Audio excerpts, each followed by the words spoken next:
Nama lengkap saya Debbie Tania, umur 21 tahun, memeluk agama Islam selama 4 bulan. Kalau boleh tahu, Nur Afifah dulu 4 bulan yang lalu masuk Islam di mana? Di Masjid Abdullah bin Umar, Di Sabungan Jaya, Sumatera Utara. Di Sumatera Utara. Oke, alhamdulillah. Baik, berapa orang bersaudara? 3 bersaudara. Dulu memang terlahir tidak muslim ya? Iya, non-muslim. Dan muslim. Kedua orang tuanya juga non-muslim. Non-muslim. Baik. Mungkin para pemirsa ini senantiasa menanti kisah-kisah para mu'alaf ini ya.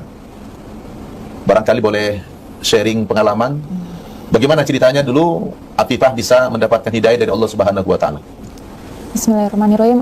Di sini saya ingin berbagi pengalaman, cerita. Insya Allah semoga cerita saya berarti bermakna buat seluruh umat manusia gitu. Khususnya pemirsa Khususnya Nabat TV pemirsa Nabat TV. ya? Awalnya saya sudah tertarik dengan Islam itu sejak kecil. Sejak umur saya masih menginjak usia SD, Iya. sekolah dasar. Di sana saya sudah mulai tertarik dengan Islam. Keluarga saya beserta saya tinggal di lingkungan rumah ibadah saya sebelumnya, di mana saya hanya mengenal agama saya sebelumnya saja, dan saya orang yang tidak bergaul, hanya mengetahui tentang agama saya sebelumnya. Tetapi ketika saya di SD, saya memiliki banyak teman di wilayah saya yang mayoritas Muslim. Di sana saya mulai tertarik apa sih itu Islam, begitu. Di sana saya semakin tertarik mempelajari, membaca-baca isi Quran. Kebetulan hobi saya juga membaca saat itu. Terjemahan ya? Terjemahannya. Dan saya membaca ada sedikit hampir persamaan dengan kitab saya sebelumnya. Dan saya bertanya-tanya mengapa begitu. Karena usia saya masih dini, saya tidak terlalu fokus untuk memikirkan hal itu. Begitu. Ketika saya beranjak remaja di SMA, saya mulai kembali berpikir mengenai ketentraman saya di agama saya sebelumnya.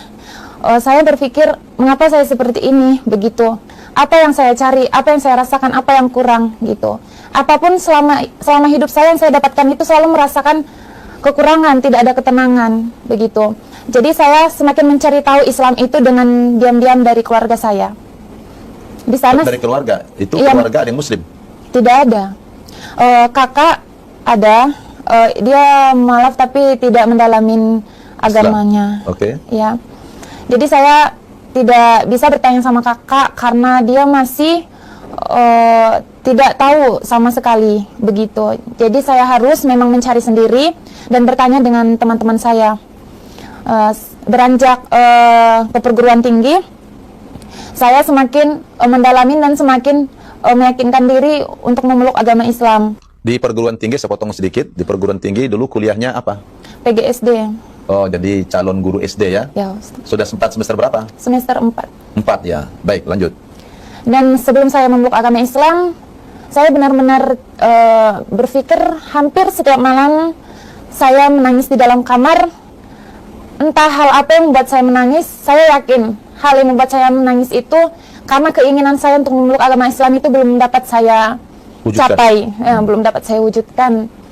Lalu orang tua dan keluarga saya selalu bingung mengapa wajah saya dan mata saya selalu sembab begitu. Keluarga saya berpikir mungkin remaja sekarang menangis itu hanya karena soal perasaan, hubungan maupun cinta.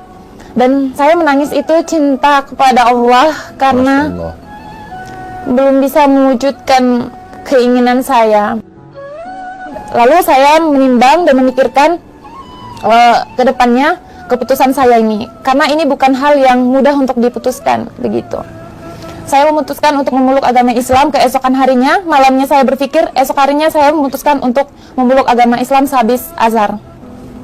Di sana saya tidak memikirkan lagi tentang kuliah saya, tentang akibat dari saya memeluk agama Islam, karena yang penting bagi saya itu akidah saya, perasaan saya bisa terwujudkan begitu.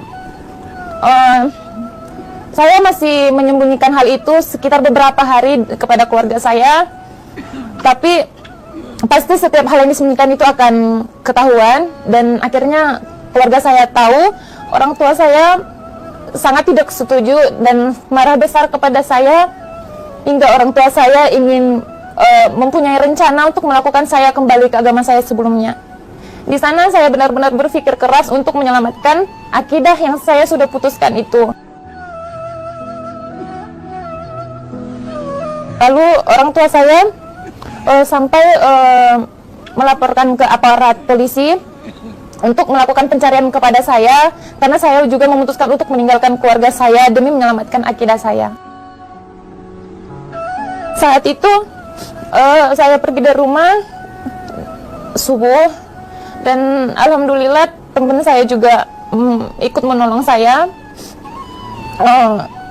Ketika itu saya tidak setakut sebelum saya memeluk Islam. Setelah saya memeluk Islam, apapun saya lakukan ketika itu untuk menyelamatkan akidah saya, dan sesuatu hal yang tidak kita duga itu selalu datang. Ketika cobaan dari keluarga datang, Allah selalu nolong kita dengan cara yang Dia punya, gitu.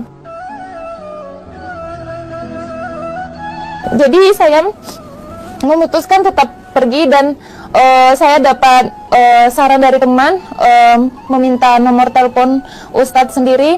Lalu saya menelpon Ustadz dan saya memutuskan pergi ke Jakarta dan berada di pesantren yang dipimpin oleh Ustadz sendiri, Ustadz Namaban. Dan pada akhirnya Afifah mengikrarkan 2 kalimat syahadat 4 bulan yang lalu, ya. Itu ketika sudah syahadat, apa yang dirasakan? Kalau dijelaskan secara kata sangat sulit, tetapi Langsung lega?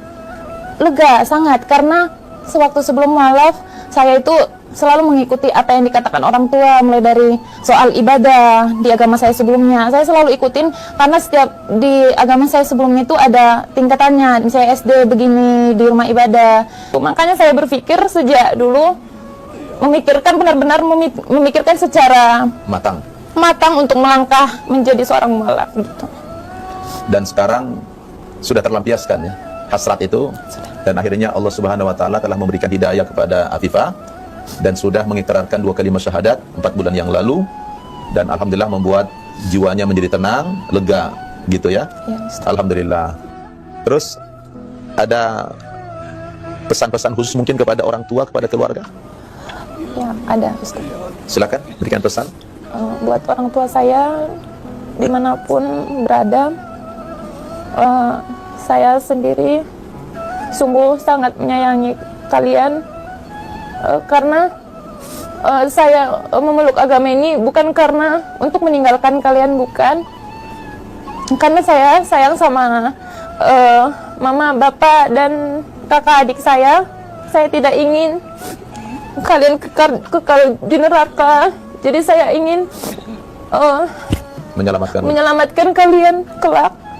Karena kematian dan akhir bukanlah sesuatu yang bisa kita tahu kapan datangnya, begitu. Jadi harapan sebelum meninggal masuk Islam lah, ya? Ya, Ustadz. Baik. Kalau pesan kepada umat Islam apa?